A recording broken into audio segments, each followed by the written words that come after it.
Good, good. Okay, let's move on to 3. We're going to look at the power of our walk and our words in the workplace. Colossians 4, 5, and 6.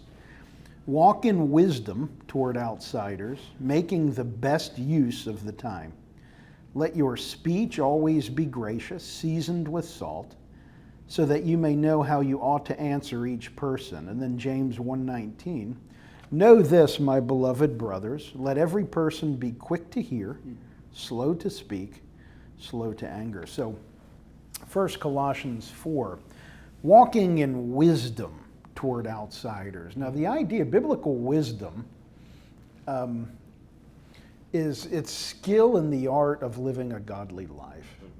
So if you think about the biblical call to become discerning, to distinguish things that are happening around you, and if you become I guess if you develop some insight with regard to human behavior and things like that, you can put it together, making the best use of the time. Let your speech be gracious, seasoned with salt, so that you may know how to answer each person. There's a lot here. Walking in wisdom. How do you make the best use of the time in the workplace? You had mentioned something earlier, Ray, about not robbing the employer and making the best use of the time. Let me give you an example. What if, you're not supposed to communicate the truth about Jesus while you're working on a certain project? What's the best use of your time in that setting? Can I ask a clarity question? Yeah. And Drew, this is mainly aimed at you because you're so knowledgeable. You're like a walking concordance here. In the verse where it's talking about seasoned with salt, is that contextually just like salt and light? Just be truthful with what you're saying, or is? Yeah, I mean, I think what I view that as here, speech be gracious, seasoned with salt, flavorful. Yeah. It's in good taste kind of thing. Okay. Salt can be overdone. Anything can it? Yeah. And I think that's what it's alluding to. A little bit of salt tastes great on a food, but I'll tell you what, if you've ever had something too salty, it's just like, oh. It's like balancing out. Okay, listen, in Ephesians 4:29, let no corrupting talk come out of your mouths, but only such as is good for building up, as fits the occasion, that it may give grace to those who hear. So building up fits the occasion. That requires discernment, doesn't it? You can say the same thing in 2 different settings, and one will be horrifying and the other would probably be glorifying. It just depends. It fits the occasion. So I think that's the idea, gracious, flavorful. Okay. It tastes good, metaphorically. Right. Okay. And I would say it's also true because salt has it brings out what's good, brings out the flavor, but salt also has a preserving quality and, if you will, a slight bracing quality. It's curative, it's preservative, and I think of, well, that speech was salty, that went overboard, but sometimes we're tempted to not speak what really is true of God, or to act like something that's not true. Well, I can't say anything because that might offend someone. I think we got to be careful. Sometimes you don't give away the store, or be afraid of saying something that's true in a nice way because it's like, oh, I could offend somebody. I think this is trying to balance that. Say, let your speech be gracious, but don't avoid truth. Don't say things that aren't true, and don't avoid truth. Absolutely. I don't think those two are mutually exclusive. No. I think they have to be. They have to be in. Yeah. It will say, "Speak the truth in love." Exactly. So yeah. Again, this is truth. selective Yep. because we could spend an hour Yeah. on any one of these. I think that's exactly. Is that you hit that balance. I look at that verse and then I look at it through the lens of the Gospels. And you see how Christ spoke to the Pharisees who knew the word, who should have realized the Messiah was coming, and he was pretty darn tough on them and would tend to tell them exactly how it was. And because he had the wisdom to know, hey, they can hear this. And other individuals, he had the advantage of knowing what their heart was really saying. But then other individuals, the woman caught in adultery, the woman at the well, how gracious he was to them. It had salt to it. It was enticing. He did extend grace to them. He was gracious to them.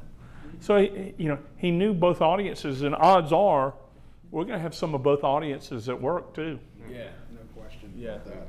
Yep. Okay, best speech, grace, so that you may know how you ought to. We're going to come back to that. James 1:19, know this, my beloved brothers, let every person be quick to hear, slow to speak, slow to anger. What I want to focus on here is not that there isn't a time to talk a lot. If you have to make a presentation, you're not going to be slow to speak. But quick to hear, slow to speak. In other words, listen to people first. Don't jump to conclusions. Be the person that your workmate can come to and talk to at length. And what do you think about the importance of listening to people in the workplace? Is it important? If so, why? And how helped you? I think one of the most important things you can do sometimes is when somebody comes to you, maybe they got a problem with the boss or with a particular customer or whatever. If you can be able to hear them out well and say, what I hear you saying is such and such, it really validates them, meaning, hey, this guy really heard me. He really knows my pain in this. And that's a powerful thing to be able to go back to somebody and go, hey, I hear you loud and clear. For some people, they're never heard. They're not heard at home. They were never heard by their mom or dad. They're not heard by their friends. And for somebody to just be quiet and go, hey, Ray, what I hear you saying is thus and so. Yeah, that's it.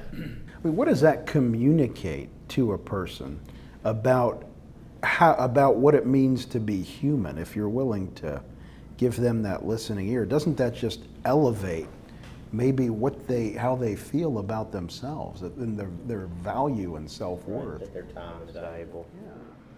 Good.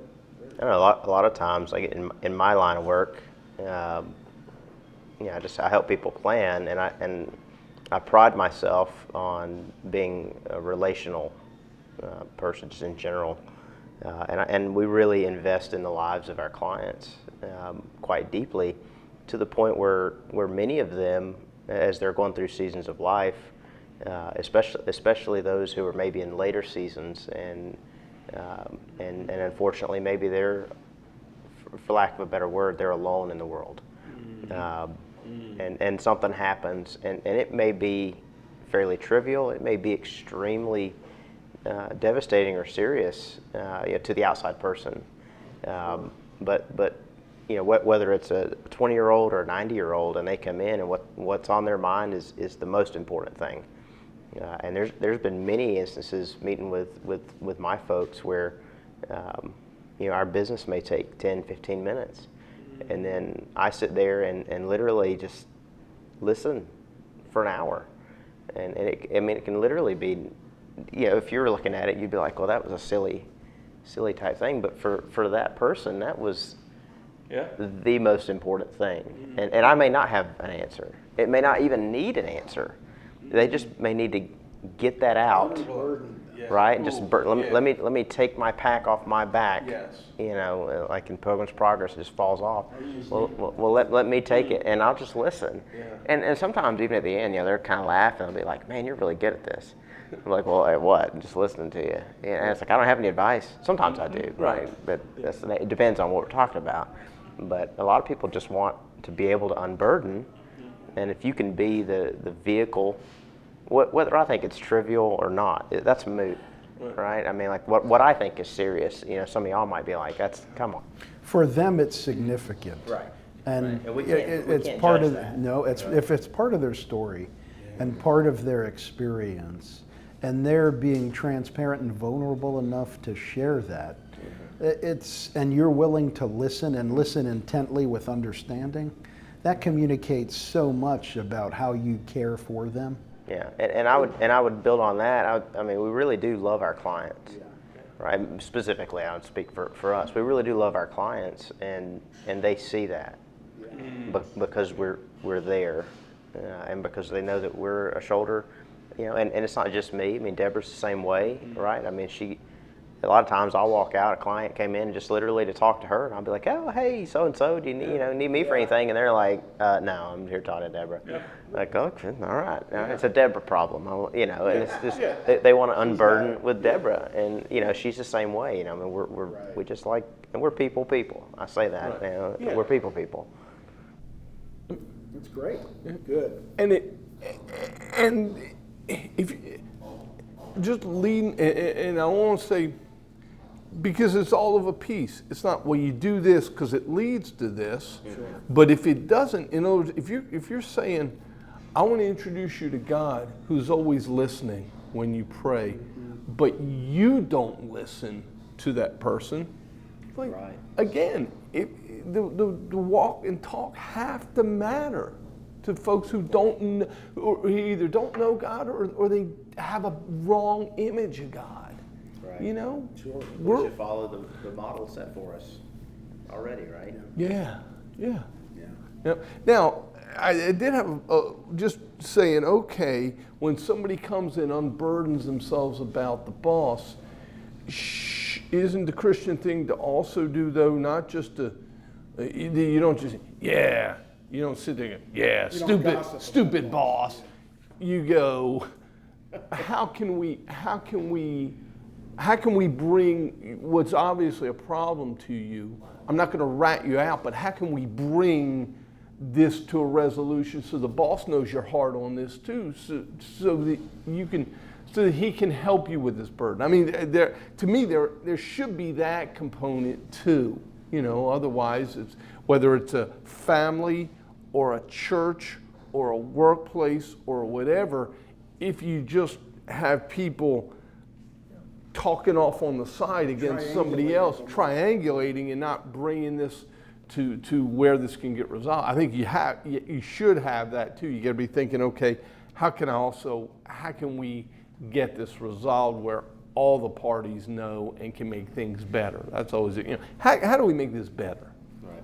Yeah, it sounds like what Lawless was saying is the first step.